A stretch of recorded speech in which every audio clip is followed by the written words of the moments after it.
Olá, sejam bem-vindos a mais uma aula de História e hoje nós vamos falar sobre os Estados Unidos no século XIX. Nós vamos destacar aqui algumas características do processo histórico de formação do país e também sobre a guerra civil que o país sofreu na década de 1860. É importante que antes de eu começar a falar dos Estados Unidos no século XIX, eu relembre com vocês um tema que eu já falei em uma aula anterior, quando nós discutimos a independência dos Estados Unidos. Então, quando ocorreu a independência, o que hoje nós conhecemos como Estados Unidos eram as 13 colônias. As 13 colônias se constituíam nesse território que no mapa está na cor vermelha. Essas 13 colônias ficaram independentes da Inglaterra, né, declararam a sua independência em 1776, travaram uma guerra com a Inglaterra que durou 7 anos, e depois, né, do fim dessa guerra, inicia-se então um processo de expansão territorial. Então, inicialmente, o território das 13 colônias era um território diminuto em comparação com o que é os Estados Unidos hoje, né? Então, hoje o território dos Estados Unidos é toda essa área vermelha e azul. Mas no ato da independência, as 13 colônias tinham apenas esse território em vermelho. Então, e num primeiro momento, vou falar com vocês como ocorreu essa expansão territorial. Para isso, a gente observa esse mapa, né? Então, o mapa da expansão territorial nos Estados Unidos em um movimento chamado Marcha para o Oeste. Então, do território das 13 colônias, que nesse mapa aqui está na cor marrom, houve um movimento de expansão para o oeste, né, até chegar na outra costa, no caso do Oceano Pacífico, para que o território tivesse, então, saída tanto para o Oceano Atlântico quanto para o Oceano Pacífico. Esse processo ele é dividido em 4 fases. Então, na primeira fase, esses territórios são as 13 colônias originais, aquele território inicial, e o território em amarelo é o território que a Grã-Bretanha, né, no caso de onde a Inglaterra faz parte, cedeu para as 13 colônias ao final da Guerra de Independência, em 1783. Então, território das 13 colônias e, posteriormente, um território cedido pela Grã-Bretanha faz parte da primeira fase de expansão territorial dos Estados Unidos. E aí nós vamos ter as outras fases, a segunda fase com territórios comprados da França, com territórios comprados da Espanha e com a incorporação de territórios no ano de 1818, desculpe. Depois nós temos uma terceira fase em que os Estados Unidos vão travar várias guerras com o México. Então, por isso que nós temos aí territórios que foram anexados do México, que foi resultado de constantes guerras entre México e Estados Unidos. Vai ter acordo com a Grã-Bretanha, vai ter anexação de novo de outros territórios que pertenciam ao México, né? E também territórios que vão ser comprados do México, isso na terceira fase. Né? Depois vocês observam com calma esse mapa. E na quarta fase da expansão territorial vai ter a aquisição principalmente do Alasca, que é um território lá no norte que foi comprado da Rússia. Um território que pertence à Rússia, que foi negociado e comprado pelos Estados Unidos. Assim, né, juntamente com todo esse processo aí da primeira, segunda e terceira fase, o território dos Estados Unidos passa a ser o que a gente conhece hoje, esse território amplo, né, que vai de uma costa a outra do Oceano Atlântico ao Oceano Pacífico. Agora, é muito importante que vocês entendam que não basta dominar o território, não basta conquistá-lo ou comprá-lo, é preciso povoar esse território.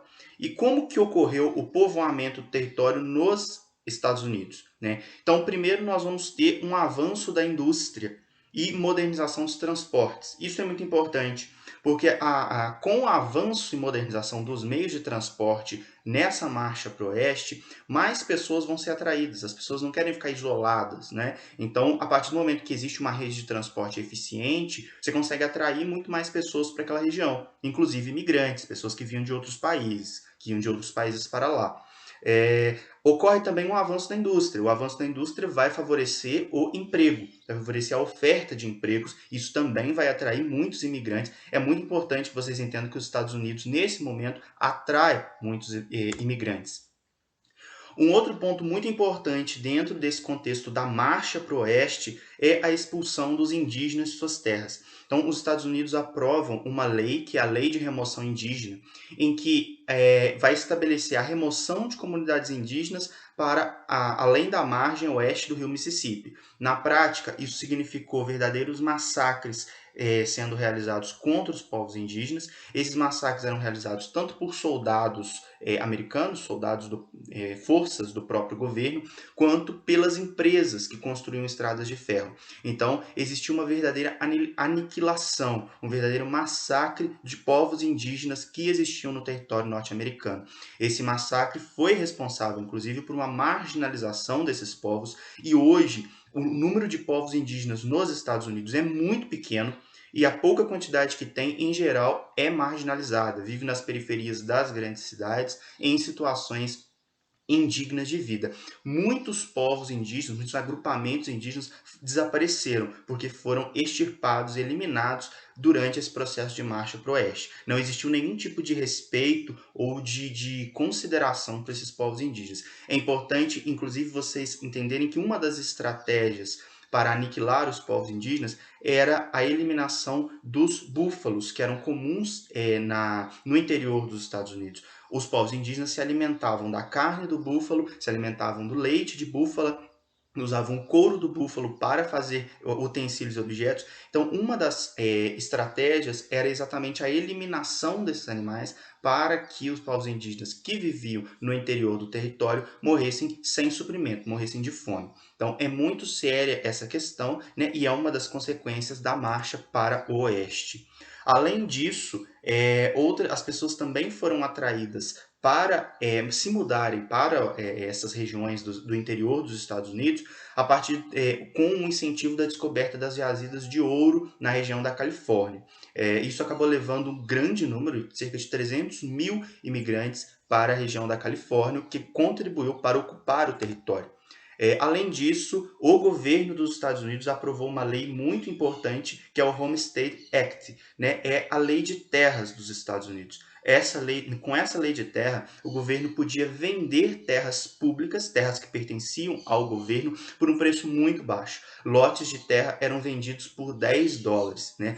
Com a única condição de que a pessoa que comprasse estabelecesse uma propriedade rural, desenvolvesse a agricultura. E isso favoreceu tanto a ocupação do território, quanto ampliou o número de pequenos produtores, né, que produziam gêneros alimentícios diversos e contribuíram para abastecer o mercado interno dos próprios Estados Unidos. Então, esse ato foi muito importante na questão da distribuição de terras no território norte-americano. Aqui, gente, eu coloco para vocês uma demonstração. Todo esse ato de ir para o oeste, todo esse ato de seguir rumo a uma marcha para a expansão territorial, tinha uma questão ideológica muito forte. A questão de uma ideia. Eles defendiam, para além da ocupação, defendiam uma ideia. Que ideia é essa? A ideia do Destino Manifesto. Essa ideia dizia que os colonos dos Estados Unidos tinham sido escolhidos por Deus para se expandir, né, por essas terras e, com isso, levar para essas terras a civilização. Então, observem que esta imagem, essa pintura, ela busca mostrar um pouco desse imaginário que as pessoas tinham na época, né? Essa imagem, de 1872, tem como nome Progresso Americano. Ela é uma representação alegórica, uma alegoria dessa ideologia do Destino Manifesto. Então, o que a gente vê na cena? Analisem comigo. Uma mulher angelical, ela é identificada como uma Colúmbia, né, uma personificação dos Estados Unidos, é como se fosse a representação dos Estados Unidos em forma de uma mulher.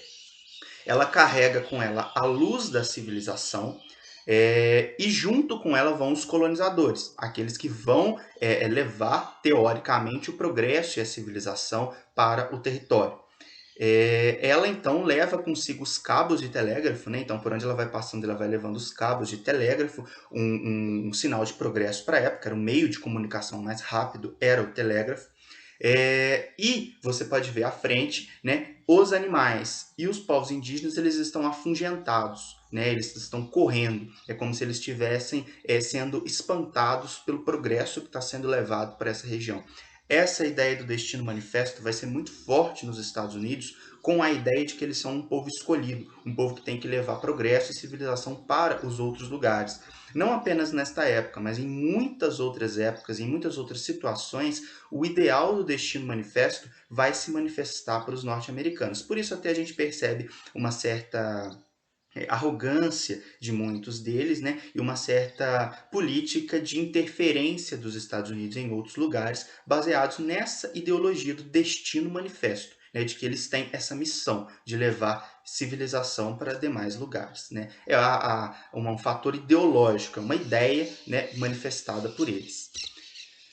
É muito importante que vocês entendam que, com a ocupação e o aumento do território dos Estados Unidos, aquelas diferenças que existiam entre as colônias do Norte e as colônias do Sul permaneceram, elas não sumiram. A gente já falou disso na aula sobre independência. Vocês fizeram um exercício dizendo que essas tensões continuaram e, de fato, elas continuaram. Enquanto a gente tem no centro-norte do país, ou seja, agora não nas colônias, nos estados do centro e nos estados do norte, a gente tem o predomínio do trabalho livre, o predomínio da pequena propriedade agrícola e uma industrialização muito forte. Então, a indústria cresce a todo vapor no centro-norte do país. Enquanto que nos estados do sul, nós vamos ter o predomínio do trabalho escravo. Então, o trabalho escravo ele se predomina nos estados do sul dos Estados Unidos. Existe uma prevalência da agricultura com grandes propriedades de terra sob o regime de plantation. Muito importante lembrar desse regime de plantation, que é o que? A grande propriedade rural com trabalho escravo, que cultiva um produto agrícola voltado para o mercado externo. No caso aqui, está uma representação de plantação de algodão. Esse algodão era plantado, quem trabalhava nas colheitas de algodão eram escravizados, né? E esses escravizados trabalhavam, esse algodão produzido era vendido para o mercado externo, para outros países. Então, essas diferenças entre o centro-norte e o sul, elas vão se intensificar. Inclusive, nas questões políticas, essas diferenças vão ficar cada vez mais fortes. E essas diferenças vão levar os Estados Unidos para um conflito. Como que isso se dá, né? Os empresários do Centro-Norte tinham um tipo de interesse, os fazendeiros do Sul tinham outro tipo de interesse. E isso gerava conflito, isso chocava entre eles, principalmente quando se tratava de questões políticas, nas questões do Congresso, né, nas medidas tomadas pelo presidente da República, isso ocorria, essas diferenças sempre ocorriam. Os sulistas queriam conservar o modelo da escravidão e a cada estado incorporado, eles, né, naquela expansão territorial, eles queriam levar o modelo escravista para esse novo estado, para esse novo território que passou a fazer parte dos Estados Unidos. Essa situação vai atingir o ápice do conflito quando, em 1860, os sulistas vão perder o controle da presidência da República. Durante muito tempo, os sulistas controlaram, né, conseguiram eleger o presidente, mas essa situação se inverteu em 1860. O nortista Abraham Lincoln, esse aqui da foto, foi eleito presidente dos Estados Unidos. E a principal bandeira dele era unificar o país. Ele queria que os Estados Unidos deixassem esses conflitos de lado e passassem a ser um país unificado. O que vai acontecer? Os estados do sul, né, com principalmente a sua elite econômica e política, vão ficar insatisfeitos com o resultado das eleições e vão tomar uma medida drástica. Vão se separar. Vão se separar da União e vão formar um país à parte, vão formar um estado à parte, que vai levar o nome de Estados Confederados da América. Eles vão ter até uma bandeira própria, bandeira essa muito utilizada até hoje em protestos racistas nos Estados Unidos, né? Então, eles vão ter esse ideal, lembrando que eles eram escravistas, eles defendiam a escravidão. Então, pessoas racistas tendem a se apropriar desse símbolo dos Estados Confederados da América, né? Já que eles eram escravistas, defendiam a permanência da escravidão. Então, como vocês podem ver, a área rosa do mapa, como Virgínia, Carolina do Norte, Carolina do Sul, Geórgia, Alabama, Tennessee e outros estados, vão fazer parte dos chamados Estados Confederados, que vão defender a escravidão e vão ser contra a eleição do Abraham Lincoln. Enquanto que em amarelo a gente tem os estados da União. Os estados da União vão ficar ao lado do presidente, né? E esse conflito, então, vai se formar. Com esse conflito entre essas duas regiões do país, vai se iniciar a Guerra Civil Americana, também chamada de Guerra de Secessão. Secessão significa separação, justamente porque uma parte do território queria se separar. Então, em março de 61, Abraham Lincoln tomou posse, declarou ilegal a secessão, declarou ilegal a separação, e com isso teve início a guerra. No início da guerra, o Sul obteve vitórias, mas ao longo do conflito o Norte se colocou. Porque o Norte tinha uma população maior, tinha mais dinheiro, né, e militarmente estava mais preparado, tendo em vista, né, que era a região do país que concentrava as indústrias. Então, inclusive a indústria de armas, né, que era mais desenvolvida no norte do país. É interessante notar que muitas pessoas que eram escravizadas no sul do país fugiam para o norte para lutar com as tropas do norte, para lutar em favor da abolição.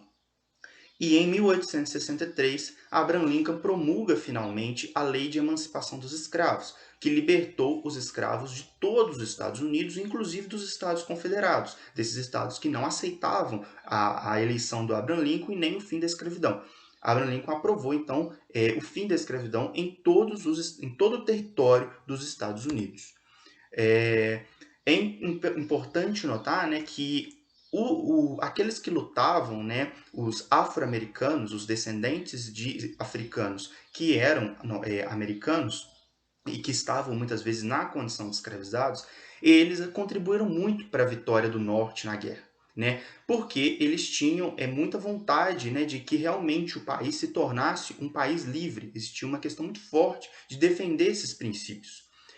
Assim, em 1865, né, o Sul reconheceu, de fato, a sua derrota, né, e os resultados dessa guerra foram mais de 600 mil mortes durante esse conflito. É importante notar, gente, que apesar da vitória do Norte, não houve uma paz imediata.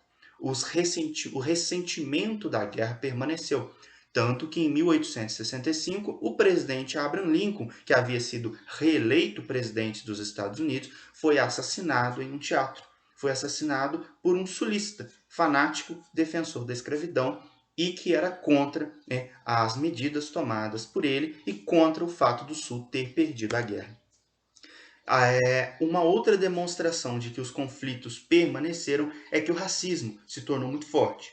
Membros da elite sulista, né, de pessoas do sul, se associaram e fundaram uma associação racista extremamente violenta chamada Ku Klux Klan. A Ku Klux Klan perseguia, intimidava e assassinava negros, né? Foi uma associação racista que perdurou durante muito tempo nos Estados Unidos. Fora, gente, outras demonstrações do racismo nos Estados Unidos que permanecem até hoje, que até hoje a gente presencia todos os dias por meio da imprensa. Apesar da guerra, né, após a guerra, foi necessário reconstruir os Estados Unidos, né? E o governo se empenhou nessa questão da reconstrução. Uma das principais medidas foi atrair investimentos estrangeiros, né, para que empresas investissem dinheiro nos Estados Unidos, né, como uma forma de se recuperar economicamente. Uma guerra sempre gera muitos custos. Estimulou a entrada de milhões de imigrantes, né, assim, para que essas pessoas trabalhassem nas fábricas, trabalhassem em outros setores econômicos e assim gerassem renda para o país. Incentivou também o desenvolvimento da indústria e exploração de recursos naturais, como o ferro, o chumbo e o petróleo, para gerar renda e aumentar a riqueza do país, que havia sido muito devastada pela guerra. Caminhando para o final, eu cito para vocês aqui alguns exemplos de medidas que fazem parte do imperialismo norte-americano. Principalmente após a guerra, os Estados Unidos se consolidou como uma das principais potências econômicas do mundo. E por ser uma das principais potências econômicas, os Estados Unidos sempre teve uma prática política de ser intervencionista nos outros países, principalmente nos países daqui da América Latina, né, nos demais países da América. Esse tipo de política externa dos Estados Unidos, desse imperialismo norte-americano, Existem vários casos, né, desse tipo, mas eu coloco para vocês aqui 3 exemplos. O mais antigo, é a doutrina Monroe. Ela foi criada por um presidente dos Estados Unidos em 1823 e ela tinha o objetivo de defender os interesses dos Estados Unidos aqui na América, né, e afastar a influência europeia. A ideia se resume em América para os americanos. Então era como se os Estados Unidos dissessem o seguinte: os países da Europa não vão interferir mais na América, não vão interferir mais nos países da América, os países da América Latina, México, Bolívia, Brasil, Argentina, né? Não. Essa política de interferência ela fica restrita aos Estados Unidos, né? Somente nós, americanos, né, temos o direito de interferir na política da América. Nós não queremos intervenção dos países da Europa. Um outro exemplo de intervenção dos Estados Unidos nos demais países foi a emenda Platt. Foi uma emenda na Constituição de Cuba que deu para os Estados Unidos o direito de intervir nos assuntos internos de Cuba sempre que seus interesses estivessem ameaçados. É importante notar que Cuba foi, durante muito tempo, muito dependente dos Estados Unidos em vários aspectos, assim como Porto Rico. E a política do Big Stick, satirizada nesta charge, é uma política, né, que em tradução livre é a política do grande porrete, que se resume em conversar com os latino-americanos suavemente, mas com o porrete na mão, ou seja, usar a força e a intimidação se necessários para defender os interesses econômicos dos Estados Unidos. É uma forma de intimidar os demais países da América que são mais fracos economicamente, que são mais frágeis politicamente, para que prevaleça o interesse dos Estados Unidos nesses territórios. Essa política do Big Stick foi dita pelo presidente Roosevelt, né? E aqui tem uma charge satirizando exatamente o presidente Roosevelt com um grande porrete na mão. Então, com essa aula, eu encerro o ciclo de aulas no YouTube, estratégia adotada durante o regime de atividades não presenciais no ano de 2020, imposta pela pandemia da Covid-19. Eu espero que com as aulas que eu disponibilizei aqui no YouTube, eu tenha conseguido contribuir com a aprendizagem e com a formação de vocês.